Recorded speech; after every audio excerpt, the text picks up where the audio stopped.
Okay, what's up guys? Good morning. So andito kami ngayon sa Angeles Integrated Farm. Kasama namin si Uncle Edgar, yung caretaker ng Angeles Integrated Farm. So ang gagawin namin ngayong umaga ay pipili kami ng buckling para sa aming pagsisimula naman ulit ng aming breeding. So ang napili namin, 3-week cross po yan. Anglo saka Boer. Saka tingnan nyo naman yung, yung inahin. Ang ganda ng katawan. So yan yung isa sa pinili namin. So, pag nagpipili po tayo ng kambing, kailangan malaki yung strong yung feet. Pagkatapos yung masigla, malinis yung balahibo, dry behind, malinaw yung mata. Saka yung well develop yung kanyang ham, shoulder and yung loin.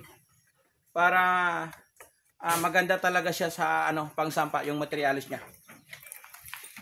Ito babae. Babae ito. Hindi lang.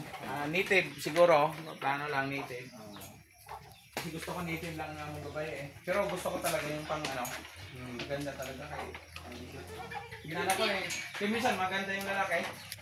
Tapos ang maluya yung babae. Pero ari dito.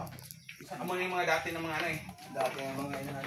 Mga pila na katuig? Uring kambing? Dati ng mga inahan. May ganit kayo di pa nakapareserve no? Aran namin na. Oh. Manipis kasi itong Anglo. Ito pa lang kita niyan ako. Dapat kasi bilugan. Yung mga kambing nila, mga pila ka na heads ni. Sobra 50. Sobra. Siguro itong mag-utod sila ko ito.